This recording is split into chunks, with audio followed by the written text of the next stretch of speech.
সেদিন সন্ধেবেলায় বিলাসপুর গ্রামের 3 জন গ্রামের বড় গাছতলাটায় বসে নিজেদের মধ্যে গল্প করছিল।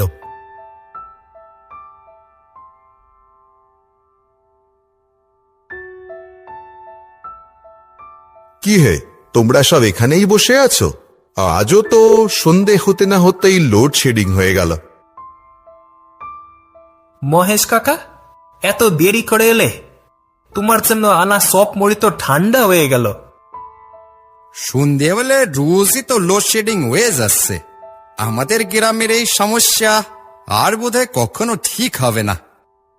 ওইসব বাদ দিয়ে এখন এই না মহেশ কাকা, সব মুড়ি খাও।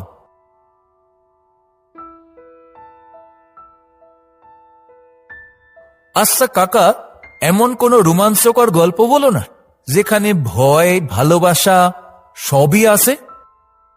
ভয় ভালোবাসা সব এমন আবার হয় নাকি? হয় না, হয়েছিল। আজ থেকে বছর 30 আগে আমার সাথে এমনই এক ঘটনা ঘটেছিল। ঘটনাগুলো মনে পড়লে আজও কেমন একটা অনুভূতি হয়। বলো না কাকা, আজ তাহলে সেই গল্পই শুনি। হ্যাঁ হ্যাঁ, বলো বলো। সে আজ থেকে মোটামুটি 30 বছর আগের কথা। অঙ্কের শিক্ষক হিসেবে তখন আমার চাকরি হলো আদিগঞ্জ উচ্চ মাধ্যমিক বিদ্যালয়। জায়গাটা ছিল আমার বাড়ি থেকে বেশ অনেকটাই দূরে।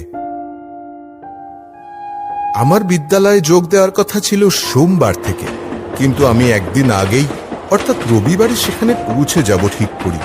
কথা ছিল যে আদিগঞ্জ স্টেশন থেকে আমাকে বিদ্যালয়ের প্রধান শিক্ষক হেমেন্দ্রনাথ বাবু নিতে আসবেন। আমাদের পাড়ার হরি কাকা, তিনি আদিগঞ্জে কিছুকাল কাটিয়েছিলেন। তার মুখে শুনেছিলাম কয়েক মাস আগে সেখানে কি একটা ঘটনা ঘটেছিল। যদিও আমি সেসব বিষয় নিয়ে বেশি চিন্তিত একেবারেই ছিলাম না। নতুন নতুন ছাত্রদেরকে অঙ্ক শেখাবো, এটাই আমার কাছে বড় ব্যাপার ছিল। প্রধান শিক্ষকের সাথে আমার ইতিমধ্যেই কথা হয়ে গিয়েছিল। আপাতত আমার জন্য ওখানকার পুরনো এক বাড়িতে থাকার ব্যবস্থা করেছেন তারা। প্রাকৃতিক সৌন্দর্য দেখতে দেখতে ট্রেন যখন থামলো আদিগঞ্জে, তখন সন্ধ্যা হয়ে গেছে। আমি একাই নামলাম স্টেশনে। স্টেশন তো নয়, যেন দেখে মনে হয় কতকালে পুরনো পরিত্যক্ত এক জায়গা।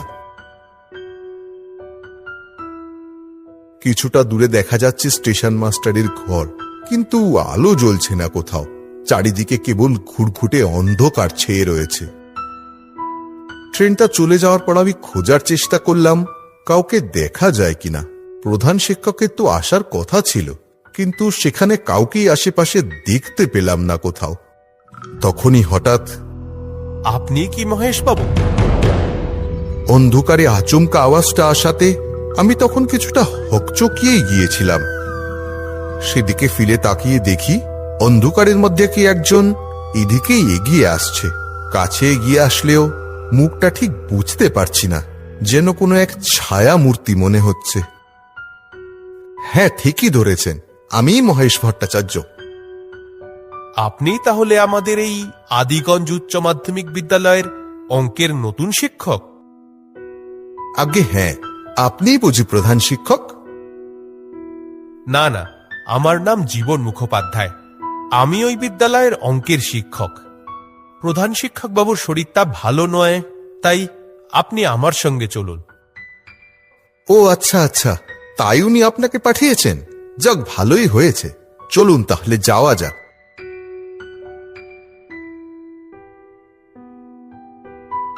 জীবনবাবুকে আমার প্রথম দেখাতেই বেশ ভালো লাগে। মনে মনে তার প্রতি একটা শ্রদ্ধার ভাব তৈরি হয়।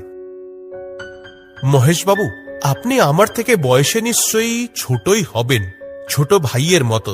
বড় ভাই হয়ে আপনাকে কি আমি একটি ছোট আবদার করতে পারি? এমা, ছি ছি, কি বলছেন? অবশ্যই বলুন। আমার ক্ষমতাতে থাকলে আমি অতি অবশ্যই আপনার আবদার রাখব। আমি জানি গ্রামের বিদ্যালয় তো, সেই কারণে আপনি এখানকার পঠন পাঠন সম্পর্কে দ্বিধায় আছেন। আপনি এখানে কদিন থাকলেই দেখবেন আপনার সত্যিই খুব ভালো লাগবে। এখান থেকে তখন আর সহজে ছেড়ে কোথাও যেতেও পারবেন না।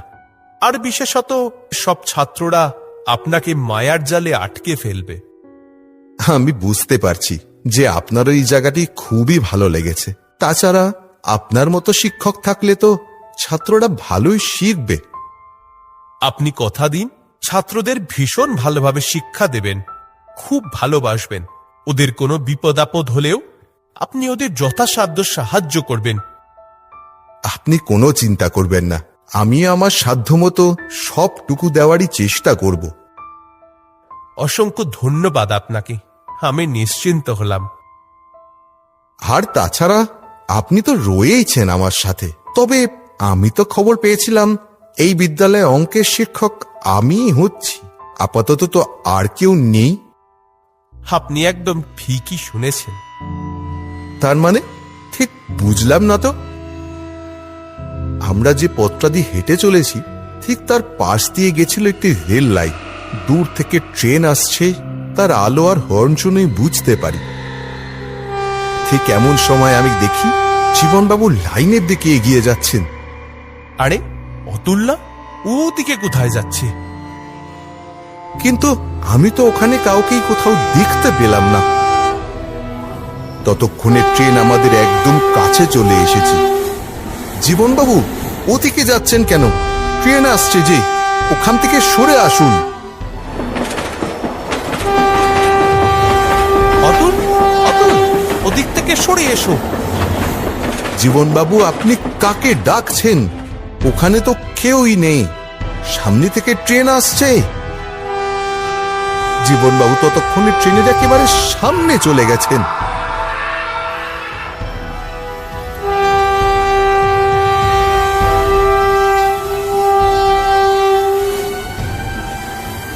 ভয়ে বিস্ময়ে আমি আর সেখানে দাঁড়িয়ে থাকতে পারলাম না।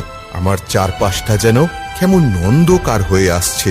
জ্ঞান হারাতে হারাতে যেন শুনতে পাচ্ছে জীবনবাবুর গলা। মহেশ বাবু, আমার ছাত্রদের দেখবেন।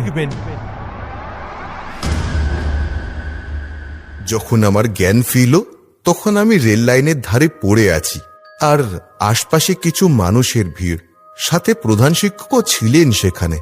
সবাই মিলে আমায় তখন সেখানকার কাছাকাছি একটি চায়ের দোকানে নিয়ে আসে। আপনি কে? এমন ভাবে মাটিতে পড়েছিলেন লাইনের ধারে, শরীর খারাপ লাগছিল, এখন কেমন লাগছে? আমি মহেশ ভট্টাচার্য। মহেশ ভট্টাচার্য, আপনি তাহলে আমাদের আদিগঞ্জ বিদ্যালয়ের নতুন অঙ্কের শিক্ষক? আগে হ্যাঁ। আমি হেমেন্দ্রনাথ, প্রধান শিক্ষক। শরীরটা খারাপ হওয়ার জন্য স্টেশনে সময় মতো পৌঁছাতে পারিনি। ওই দিক দিয়ে যাওয়ার সময় তো আপনাকে ওখানে লাইনের ধারে জ্ঞান হারিয়ে পড়ে থাকতে দেখলাম। এমন অবস্থা হলো কিভাবে? আপনি জীবনবাবুকে দেখলেন? জীবনবাবুর সাথে কি যে হয়ে গেল। জীবনবাবু? কে জীবনবাবু? আমি আমাদের অঙ্কের শিক্ষক জীবনবাবুর কথা বলছি। আপনার ওনার সাথে দেখা হয়েছিল? এই কথাটি বলে উনি যেন কেমন একটা অদ্ভুত দৃষ্টিতে কিছু সময় আমার দিকে তাকিয়ে রইলেন। হ্যাঁ, তিনি তো আমাকে নিয়ে আসছিলেন। অতুল্লাকার নাম ধরে ডাকলেন। সামনে থেকেই তখন একটা ট্রেন আসছিল, তিনি তাকে বাঁচাতে ছুটলেন। তারপর চলন্ত ট্রেনের সামনে গিয়ে যে বিগত 3 মাস আগেই মারা গেছে, সে আজকে আবার মারা যাবে কি করে? কি বলছেন আপনি? উনি 3 মাস আগেই মারা গেছেন? একদম ঠিক শুনেছেন। আপনি যেখানে জ্ঞান হারিয়ে পড়েছিলেন 3 মাস আগে, আমাদের বিদ্যালয়ের এক ছাত্র অতুলকে বাঁচাতে গিয়ে নিজে ট্রেনে কাটা পড়েন। হ্যাঁ, সত্যিই ভীষণ ভালো মানুষ ছিলেন জীবনবাবু। ছাত্ররা ছিল তার প্রাণ। হয়তো নিজে প্রাণের থেকেও বেশি ওদের ভালোবাসতেন তিনি। শ্রদ্ধায় আমার মাথা নত হয়ে এলো। মনে মনে বললাম, জীবনবাবু, আপনার ছাত্রদের আমি দেখে রাখবো, ভালো রাখবো, সব সময় আপনার মতো তাদের পাশে থাকবো। চলুন মহেশবাবু, এবার ওঠা যাক। আপনাকে আপনার থাকার জায়গাটা দেখিয়ে দিই। হ্যাঁ চলুন। আমারও বেশ ক্লান্ত লাগছিল, তাড়াতাড়ি ঘরে গিয়ে বিশ্রাম নিতে পারলে ভালো হয়। দুজনে হাঁটতে শুরু করলাম।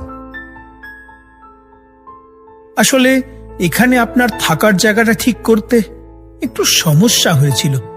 এখানে কার বাড়িতেই বা আপনাকে থাকতে দিই, তাই এখানের এক পুরনো বাড়িতেই আপনার থাকার ব্যবস্থা করেছি। ওই তো আমরা এসে গেছি।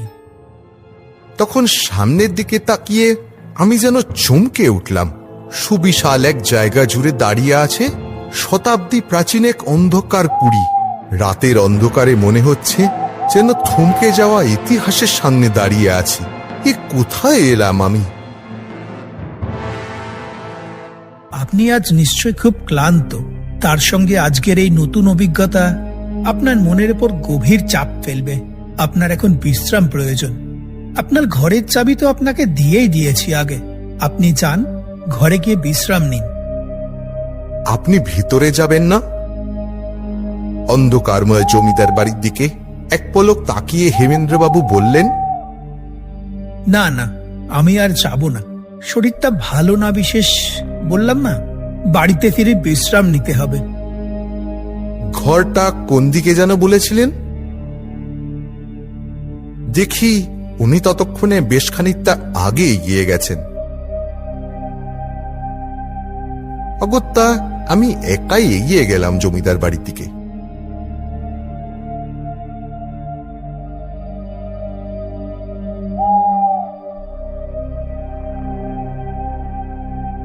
ঘরটা দেখতে পেয়ে খুলে ভিতরে ঢুকলাম। ক্লান্ত শরীরে বসে একটু বিশ্রাম নিচ্ছি, হঠাৎ কোথায় কি একটা পড়ার আওয়াজ হলো। শুনে চমকে উঠলাম আমি। এই নির্জন বাড়িতে এই সময় কে রয়েছে? তাহলে এও কি জীবনবাবুর মতো?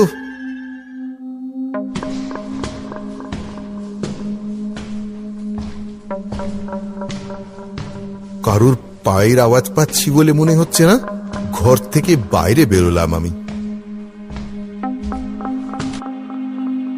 দেখতে পেলাম একজন যেন বারান্দা ধরে এদিকে এগিয়ে আসছে, হাতে হ্যারিকেন।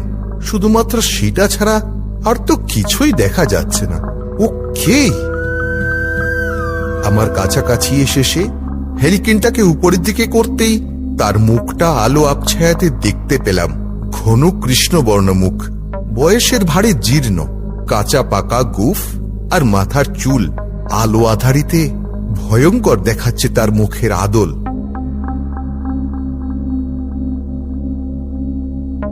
আপনি কি নতুন মাস্টার মহেশ? হ্যাঁ। আপনার অপেক্ষায় করছিলাম। আমি ঘনশ্যাম, কিছুক্ষণ আগে এসেছি। আপনার যাতে এখানে কোনো রকম কোনো অসুবিধা না হয় তাই হেড স্যার আমাকে দেখতে বলে গেছেন। আপনি ঘরে বসুন, আমি আপনার রাতের খাবার নিয়ে আসছি।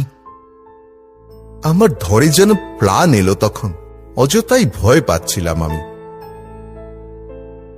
ঘনাদার হাতে তৈরি বেশ সুস্বাদু খাবার খেয়ে ঘরে এসে বসেছে। তার কিছু সময় মধ্যেই সে এসে আমার ঘরের কোণে সেই লণ্ঠনটা রেখে দিয়ে বলল, লণ্ঠনের আলোটা নিভাবেন না বাবু।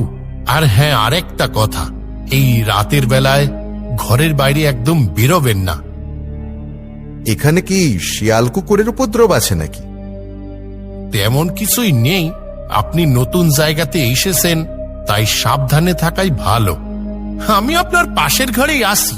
আপনার কোনো রকম কোনো অসুবিধা হলে আমাকে ডাক দেবেন, কিন্তু আমি তাহলে এখন চলি।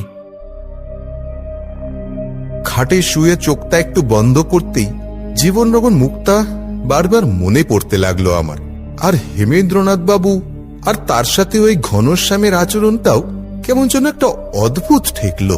একজন তো এই রাতে জমিদার বাড়ি ঢুকতেই চাইল না, আবার আরেকজন রাতের বেলায় ঘরের বাইরে বেরোতেই না করছে। এইসব ভাবতে ভাবতে চোখে ঘুম নেমে এলো। পরের দিন সকালে হেমেন্দ্রনাথ বাবু আমাকে বিদ্যালয়ে নিয়ে যেতে এলেন। কি মহেশ বাবু, এখানে থাকতে কোনো অসুবিধা হয়নি তো? না না, তেমন কোনো সমস্যা হয়নি। বেশ বেশ, তা চলুন। আপনার তো আজ আদিগঞ্জ বিদ্যালয়ে প্রথম দিন, তাই আজ আমি নিজেই আপনাকে সেখানে নিয়ে যেতে এলাম। বিদ্যালয়ের সকলের সাথে পরিচয় হয়ে, বিশেষত সব ছাত্রদের সাথে আলাপ হওয়াতে মনটা ভালো হয়ে গেল। এভাবে কেটে গেছে বেশ কিছুদিন। জীবনবাবুকে আর কখনো দেখিনি। এখন প্রতিদিন বিদ্যালয়ে যাই আর বিকেলে ছুটি হলে বাড়ি ফিরে আসি। এইভাবেই কোনো রকমে কেটে যাচ্ছে দিন। তবে হ্যাঁ, অতুলকে দেখতে পেয়েছিলাম বিদ্যালয়ে। সত্যি কি প্রাণ চঞ্চল ছেলেটা। এই অতুলকে বাঁচাতে গিয়েই সেদিন জীবনবাবু নিজের প্রাণটা। আমি সেখানে আছি একতলার একটা দুটো ঘর নিয়ে। সেই জমিদার বাড়ির আশপাশটা যত্নের অভাবে বড় বড় ঘাস আর আগাছায় একদম ভরে গেছে। প্রতিটা দেওয়ালে যেন প্রাচীনত্বের ছাপ স্পষ্ট। এক রবিবার ছুটির দিন বিকেল বেলায় ঘনাদা, তুমি আমাকে এই জমিদার বাড়িতে একটু ঘুরিয়ে দেখাবে না? জমিদার বাড়ি দেখবেন? কিন্তু এখানে তেমন তো কিছুই দেখার নাই। সব ঘরে তো প্রায় তালা বন্ধ। তাও দেখবেন যখন বলছেনই, তাহলে চলুন আপনারে দেখিয়ে আনি।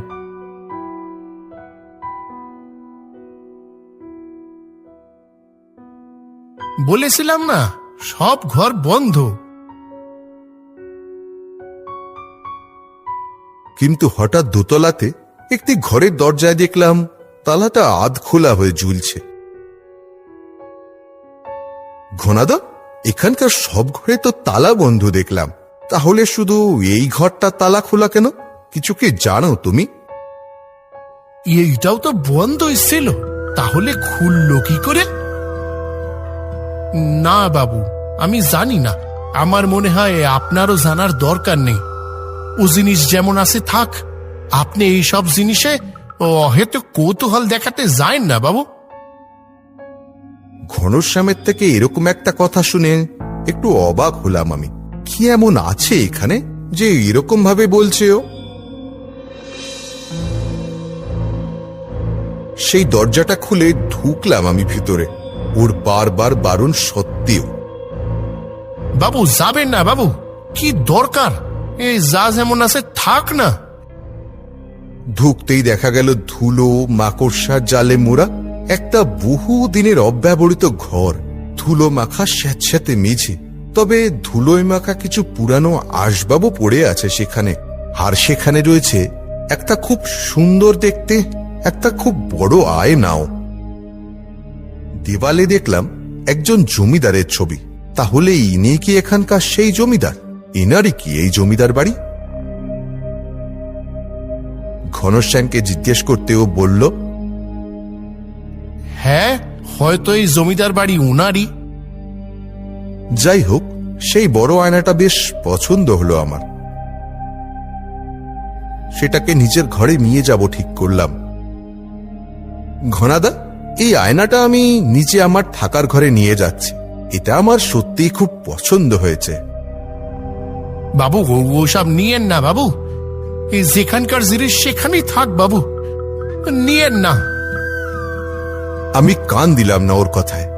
সত্যি এই আয়নাটা খুব পছন্দ হয়েছে আমার। নিজের ঘরে নিয়ে এসে রেখে দিলাম ওটাকে।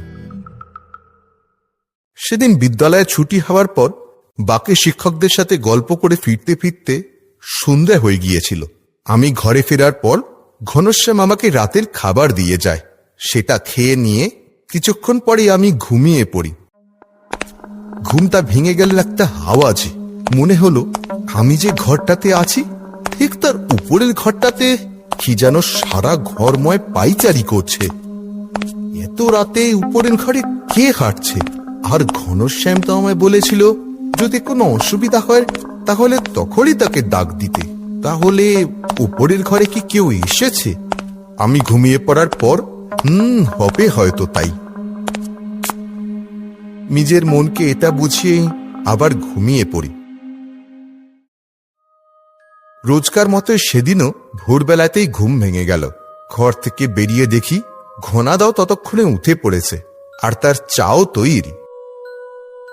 চা খেতে খেতে ঘনাদাকে জিজ্ঞাসা করি, ঘনাদা, তুমি কি কাল রাতের বেলায় উপরের ঘরটায় ছিলে?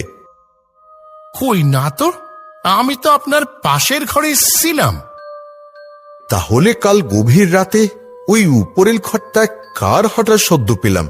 আমি ছাড়া আর অন্য কেউ কি এসেছে এখানে? কই কই না তো, কেউ তো থাকে না উপরের ঘরে, আর কেউ আসেও নি। আপনি তাহলে মনে হয় ইঁদুরের দৌড়ানোর আওয়াজ পেয়েছেন কাল রাত্রিরে। আমি এতটা ভুল তো শুনিনি, নিশ্চিত ছিলাম। আমার জানার ইচ্ছে আরো বেড়ে গেল। তখন মাঝরাত, হঠাৎ কি যেন একটা আওয়াজে ঘুমটা ভেঙে গেল। এই মাঝরাতে কিসের আওয়াজ হলো? আওয়াজটা কি আয়নাটার দিক থেকে এলো?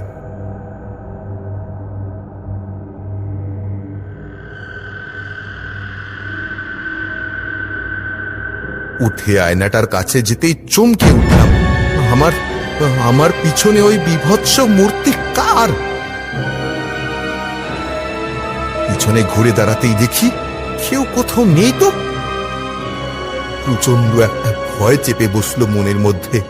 ওই বিভৎস চেহারা, ওখানেও কাকে দেখলাম আমি? আবার আয়নাটার দিকে ঘুরে তাকাতেই দেখি সেই মূর্তি সেখানেই রয়েছে দাঁড়িয়ে, যেন আমারই অপেক্ষা করছে। আরে, মূর্তিটা কি আমার দিকে এগিয়ে আসছে? ভয় দু চোখ বন্ধ করে ফেললাম আমি। আস্তে আস্তে সেই আওয়াজটা ঘুমে এলো। চোখ খুলে দেখতে পেলাম এখন কেউ কোথাও নেই, আর কোথাও কোনো শব্দও নেই। কোনো রকমে বিছানায় এসে শুয়ে পড়লাম আমি। সেই রাতে আর দু চোখের পাতা কোনোভাবেই এক করতে পারলাম না। সেদিন বিদ্যালয় থেকে ফেরার পথে মনে হলো কোনো রহস্যময় ছায়ার মতো কিছু যেন আমার পিছু নিয়েছে, কিন্তু কাউকেই কোথাও দেখতে পেলাম না। একটা কোনো অজানা আতঙ্ক যেন ক্রমশ চেপে বসছে মনের মধ্যে। সেই দিন রাতের বেলা আমি মনে হয় একটু ঘুমিয়ে পড়েছিলাম। তখন হঠাৎ আবার সেই পাল চলার শব্দ। আমার পায়ের কাছের খোলা জানলাটার দিক থেকে আসছে মনে হচ্ছে যেন শব্দটা। আমি বিছানায় উঠে বসে জানলার দিকে তাকাতেই দেখলাম কেউ যেন আমার ঘরের দিকে এগিয়ে আসছে।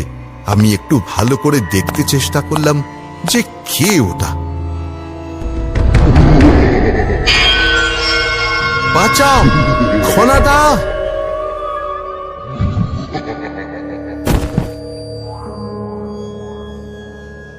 যখন আমার জ্ঞান ফিরল, দেখলাম আমি ঘরের মেঝেতে পড়ে আছি। তখন মাথাটা তখনও যন্ত্রণা করছে খুব। মাস্টার মশাই, ও মাস্টার মশাই, আপনি মাটিতে শুয়ে আছেন কেন? ঘনাদার ডাক শুনে আমি চোখ খুলি। ওই চেহারাটা। চেহারা? কে? কি? তোমায় কাল রাতে কতবার ডাকছিলাম। আপনি কাল রাতে আমায় ডাকছিলেন? আমি তো কিছু শুনতে পাইনি। কি হয়েছে বাবু? না, কিছু না, আমায় একটুখানি জল এনে দাও। ঘনাদা বয়স্ক মানুষ, পাছে তার এইসব শুনে আবার শরীর খারাপ করে, তাই তাকে আর কিছু ভেঙে বললাম না। আজ বিদ্যালয়ে যেতে যেতেই ঠিক করলাম আমাদের বিদ্যালয়ের ইতিহাসের শিক্ষক শান্তিরঞ্জন বাবুর সাথে কথা বলবো। এই পুরনো জমিদার বাড়ির আসল ইতিহাসটা জানা খুবই দরকার।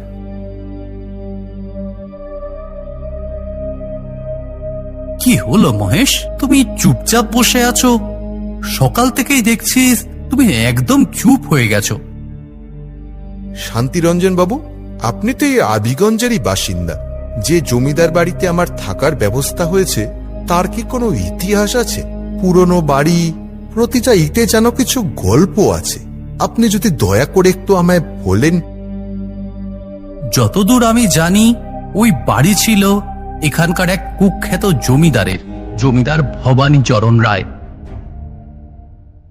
ইংরেজদের উমেদারি করে অনেক ধন সম্পত্তি সে অর্জন করেছিল। কিন্তু গ্রামের গরিব প্রজাদের প্রতি সে অত্যন্ত কঠোর ও নিষ্ঠুর ব্যবহার করত। কোনো গ্রামবাসীর সুখে ছিল না তার আমলে। বন্যা খরা যাই হোক না কেন, যেভাবেই হোক, গ্রামের লোকেদের থেকে মোটা খাজনা সে আদায় করতই। আর সেই জমিদারের পোষা লেঠেল বাহিনী তারাও অহেতুক অত্যাচার চালাতো সেই গ্রামবাসীদের ওপর। তারপর একদিন গ্রামবাসীদের সহ্যের বাঁধ ভাঙল। অবশেষে বিদ্রোহ ঘোষণা করলো গ্রামের সমস্ত লোকজন মিলে। এক রাতে লাঠি মশাল সবকিছু নিয়ে তারা চড়াও হয় সেই জমিদার বাড়িতে। জমিদারের পোষা লেঠেল বাহিনী সেই রাতে ঠেকাতে পারেনি সেই বিশাল বিদ্রোহী গ্রামবাসীদের ভিড়। সেই লেঠেল বাহিনীকে পরাস্ত করে তারা এগিয়ে যায় জমিদারের ঘরে। আর তাদের মধ্যে বলশালী দুজন লোক খুন করে সেই অত্যাচারী জমিদারকে।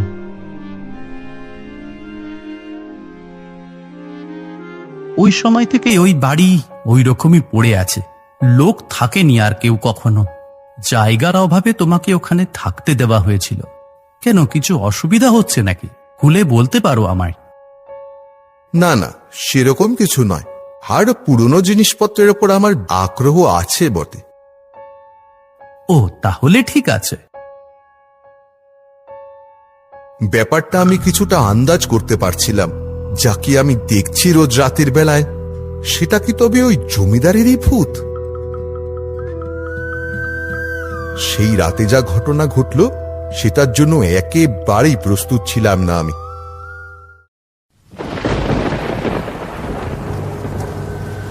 সন্ধ্যা থেকে খুব বৃষ্টি হচ্ছে।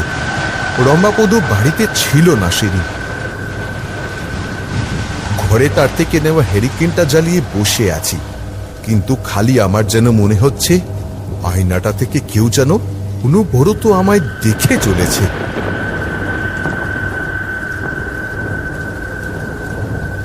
তাড়াতাড়ি খাওয়া দাওয়া সেরে আলোটা জ্বালিয়ে রেখে শুয়ে পড়লাম। তখন রাত কটা বাজে কি জানি, হঠাৎ আমার ঘুমটা ভেঙে গেল। আবার সেই আগের মতো পায়ের আওয়াজ, কিন্তু এবার সে আওয়াজ আর উপরের ঘরে হচ্ছে না, আওয়াজ হচ্ছে আমার এই ঘর থেকে। আয়নাটার কাছ থেকে কিরকম একটা শব্দ হচ্ছে না? ভয়ে ভয়ে কোন রকমে বিছানা থেকে উঠে আয়নাটার দিকে এগিয়ে গেলাম।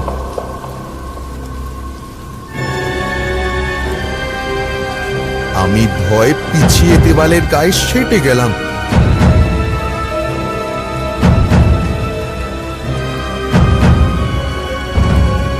না না, আমাকে ছেড়ে দাও।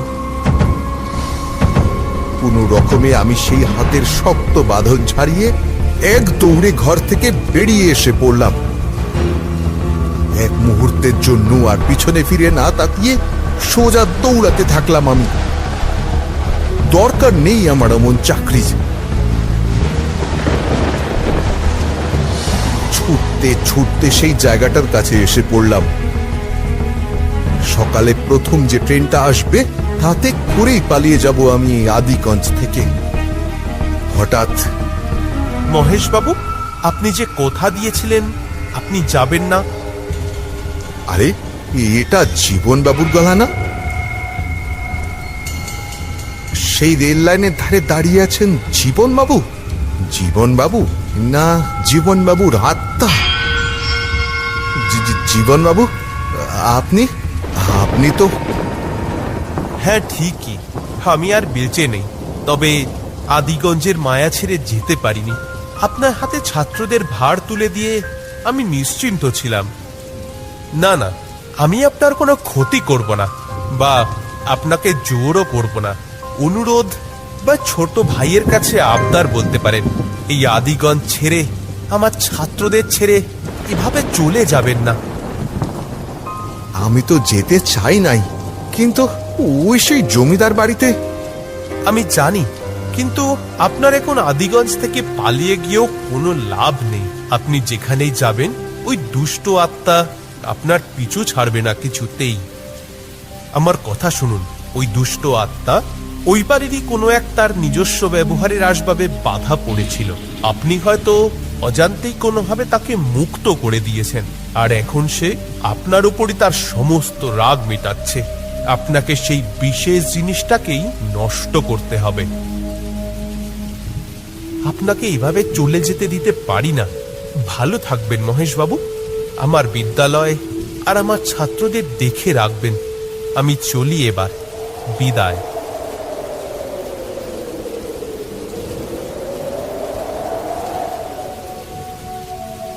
আমি বুঝতে পারলাম এবার আসল ব্যাপারটা। কথাটা তো উনি ঠিকই বলেছেন, এটা তো ভেবে দেখিনি। ওই আয়নাটাকে নিয়ে এসেই আমি আমার সব থেকে বড় ভুলটা করেছি। আবার ফিরে চললাম ওই জমিদার বাড়িতে। আপনি চিন্তা করবেন না জীবনবাবু, আমি এখান থেকে কোথাও যাব না। এগিয়ে গেলাম কাচের আয়নাটার দিকে। এই আয়নাটাকে আজ আমায় ভাঙতেই হবে। আয়নাটার উপাসে তখন দেখা যাচ্ছে সেই জমিদারের বীভৎস ভয়ঙ্কর মুখ।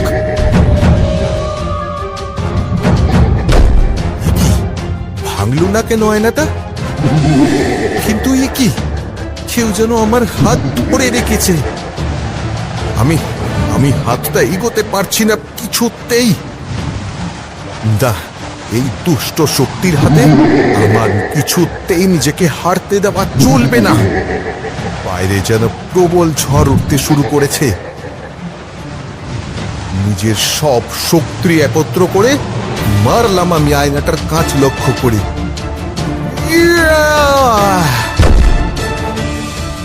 আয়নাটার কাঁচ ভেঙে টুকরো টুকরো হয়ে কাঁচ ছড়িয়ে পড়ল চারপাশে।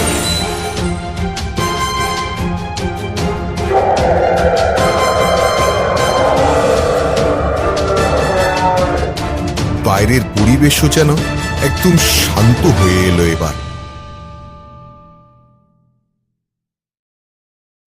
পরের দিন যেন সমস্ত ভয় ভীতি সব মুছে একদম শান্ত আর সুন্দর সকালটাকে মন ভরে উপভোগ করতে পারলাম। তবে জীবনবাবুকে মনে মনে প্রণাম না জানিয়ে থাকতে পারলাম না। ওনার জন্য সেদিন অতুল প্রাণে বেঁচে গিয়েছিল, আর আজ উনি আমাকেও বাঁচিয়ে দিয়ে গেলেন। বুঝলে হে, এইভাবেই একই সাথে ভয় আর ভালোবাসা মিলিয়ে এক অন্য রকম অভিজ্ঞতা হয়েছিল আমার, যেখানে একটি অশুভ আত্মা আমাকে মারতে চেয়েছিল, আবার অন্যদিকে আরেকটি শুভ আত্মা বাঁচার পথ বলে দিয়েছিল। জীবনবাবুর কথা ভেবে সেই তিনজনেরও মাথা ভালোবাসায় আর শ্রদ্ধায় যেন নত হয়ে যায়। এমন একজন মানুষ আজকে পৃথিবীতে সত্যিই বড্ড বিরল।